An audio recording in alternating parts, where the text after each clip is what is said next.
안녕하세요. 여러분들 췌장암이 암 중에서 제일 무서운 암이라는 얘기는 이미 들어보셨을 텐데요.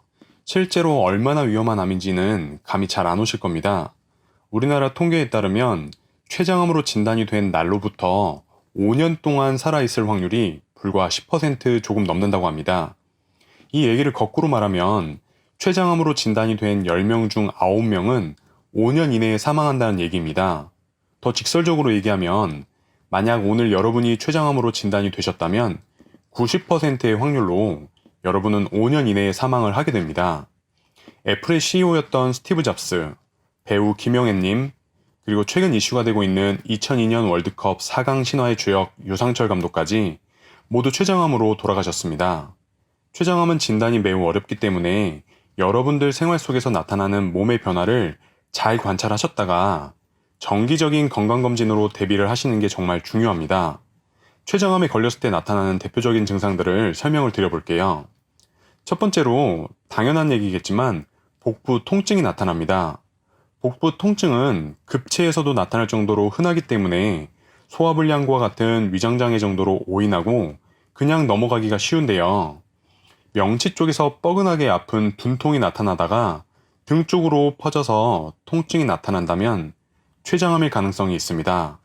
이미 등 허리까지 아프다면 병이 꽤 진행된 경우가 많고 예후도 좋지 않은 편이라고 합니다. 그리고 복부 통증과 같이 나타날 수 있는 게 식욕부진과 소화불량입니다. 췌장의 기능이 소화액 분비인데요. 특히 지방을 소화하는 소화액을 분비합니다. 그래서 췌장암이 생기면 특히 기름진 음식 소화가 잘 안 되고 대변을 본 다음에 기름기가 물에 뜨는 현상이 발생할 수도 있습니다. 두 번째 증상은 황달입니다.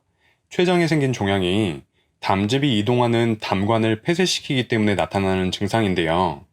얼굴과 눈동자 색깔이 노랗게 변하거나 소변이 평소보다 훨씬 진한 갈색으로 나오기도 하고, 그리고 피부가 가렵기도 하고 대변이 흰색 또는 회색으로 나올 수도 있습니다. 세 번째는 당뇨 증상입니다. 췌장은 인슐린을 분비해서 우리 몸의 혈당을 조절하는 기관인데요. 췌장이 망가지면 인슐린 분비가 잘 되지 않아서 여태까지 없었던 당뇨가 갑자기 생기거나 이미 당뇨병이셨던 분들은 약을 먹는데도 불구하고 혈당 조절이 잘 되지 않는 증상이 나타날 수 있습니다. 그리고 마지막으로 이유 없는 체중 감소가 나타날 수 있습니다. 췌장이 망가지면 우리가 먹는 음식이 소화가 되지 않기 때문에 영양소가 제대로 흡수되지 않아서 체중이 빠질 수도 있고, 또는 암세포가 굉장히 많은 영양분을 흡수하기 때문에 살이 빠질 수도 있습니다. 자, 제가 췌장암의 가장 대표적인 증상들 몇 가지를 말씀을 드렸는데요. 증상이 나타나자마자 병원을 가도 이미 늦은 경우가 많다고 합니다. 따라서 정기적인 건강검진이 얼마나 중요한지 느낄 수 있습니다. 그러면 췌장암은 도대체 누가 잘 걸릴까요? 췌장암에 걸리는 원인은 아직까지도 명확하게 밝혀진 건 없는데요. 그나마 제일 확실한 건 담배를 피는 분들이 담배를 안 피는 분들보다 췌장암에 걸릴 가능성이 무려 5배까지 높다고 합니다.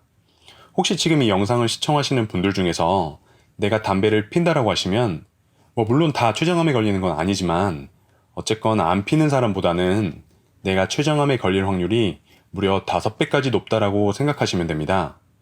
그리고 가족 중에서 췌장암에 걸리셨던 분이 있었다면 조금 더 주의를 하셔야 하고요.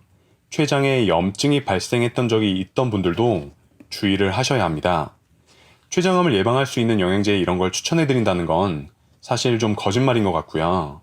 그래도 암을 유발할 가능성이 있는 활성산소나 염증 이런 걸 좀 완화시킬 수 있는 영양제로 항산화제 하나 정도는 드시는 게 좋지 않을까 생각을 합니다. 항산화제는 여러 가지가 있겠지만 제일 가성비가 좋은 건 아무래도 비타민C 이걸 추천해드립니다. 하루 1000mg 정도 드시는 게 좋을 것 같아요. 오늘 영상은 여기까지고요. 모두 코로나 조심하시기 바랍니다.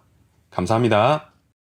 오늘 영상이 즐겁고 유익하셨다면 좋아요, 구독 알림을 꼭 눌러주세요.